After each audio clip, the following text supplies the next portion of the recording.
On Wednesday, 14 Americans were killed as they came together to celebrate the holidays. They were taken from family and friends who loved them deeply. They were white and black, Latino and Asian, immigrants and American-born, moms and dads, daughters and sons. Each of them served their fellow citizens, and all of them were part of our American family. Tonight, I want to talk with you about this tragedy, the broader threat of terrorism, and how we can keep our country safe. The FBI is still gathering the facts about what happened in San Bernardino, but here's what we know. The victims were brutally murdered and injured by one of their co-workers and his wife.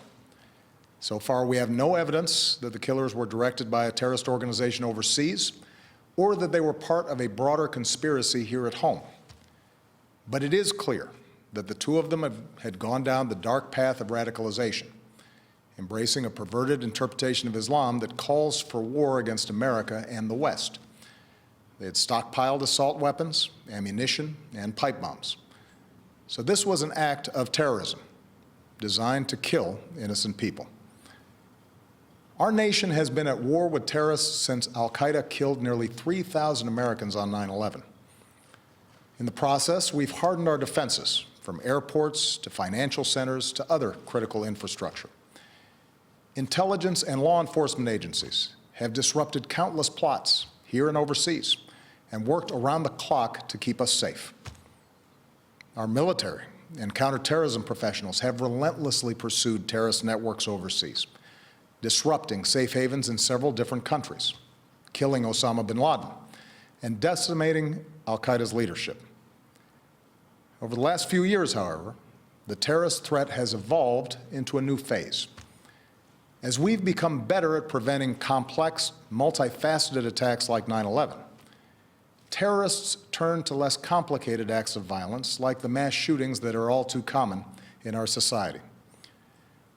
It is this type of attack that we saw at Fort Hood in 2009, in Chattanooga earlier this year, and now in San Bernardino. And as groups like ISIL grew stronger amidst the chaos of war in Iraq and then Syria, and as the internet erases the distance between countries, we see growing efforts by terrorists to poison the minds of people like the Boston Marathon bombers and the San Bernardino killers.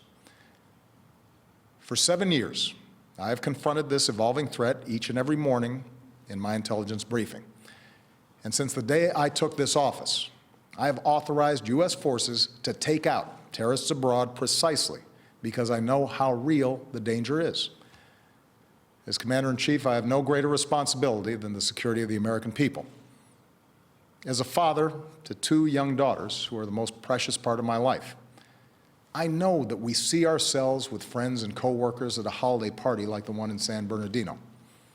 I know we see our kids in the faces of the young people killed in Paris. And I know that after so much war, many Americans are asking whether we are confronted by a cancer that has no immediate cure. Well, here's what I want you to know. The threat from terrorism is real, but we will overcome it. We will destroy ISIL and any other organization that tries to harm us. Our success won't depend on tough talk or abandoning our values or giving in to fear. That's what groups like ISIL are hoping for.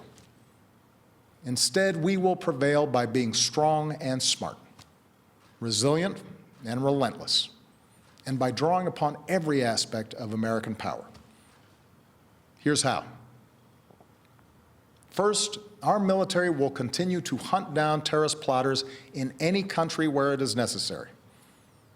In Iraq and Syria, airstrikes are taking out ISIL leaders, heavy weapons, oil tankers, infrastructure. And since the attacks in Paris, our closest allies, including France, Germany, and the United Kingdom, have ramped up their contributions to our military campaign, which will help us accelerate our effort to destroy ISIL. Second, we will continue to provide training and equipment to tens of thousands of Iraqi and Syrian forces fighting ISIL on the ground so that we take away their safe havens. In both countries, we're deploying special operations forces who can accelerate that offensive.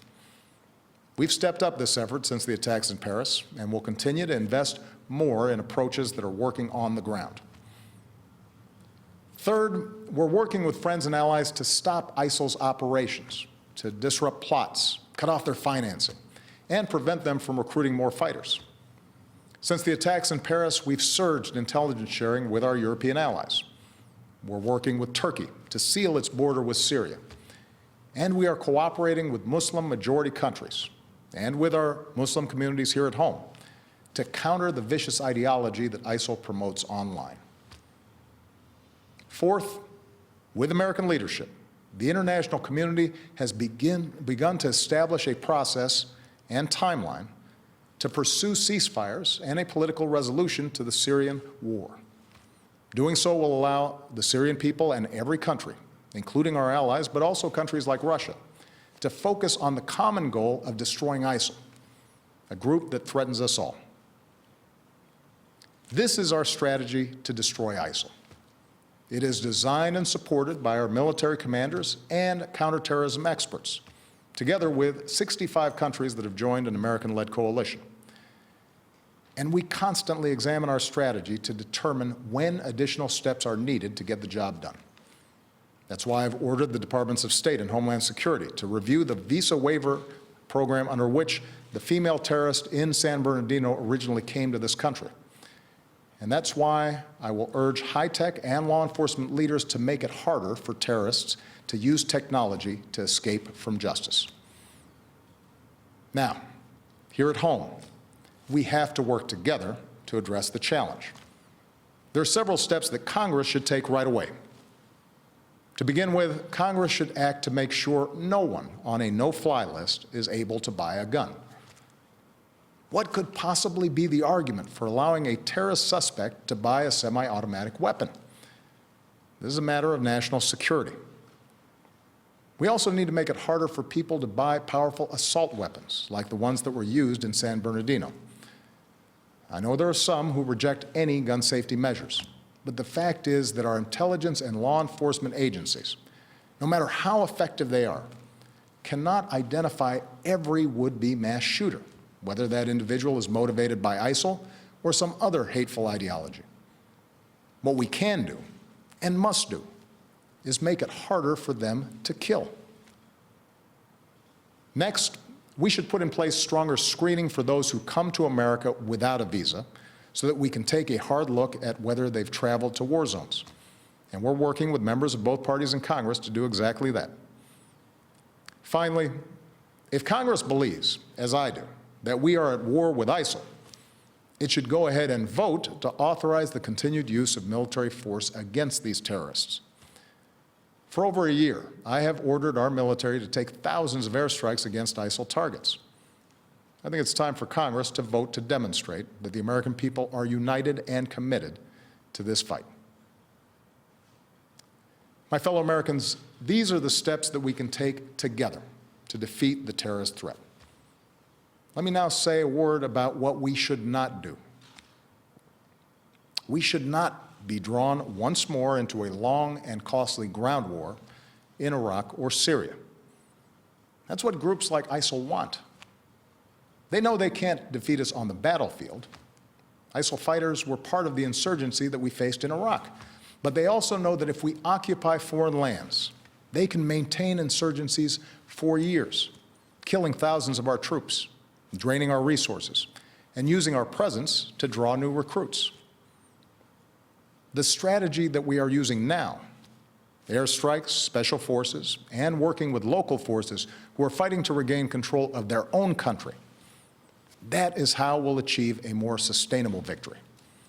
And it won't require us sending a new generation of Americans overseas to fight and die for another decade on foreign soil. Here's what else we cannot do. We cannot turn against one another by letting this fight be defined as a war between America and Islam. That, too, is what groups like ISIL want. ISIL does not speak for Islam.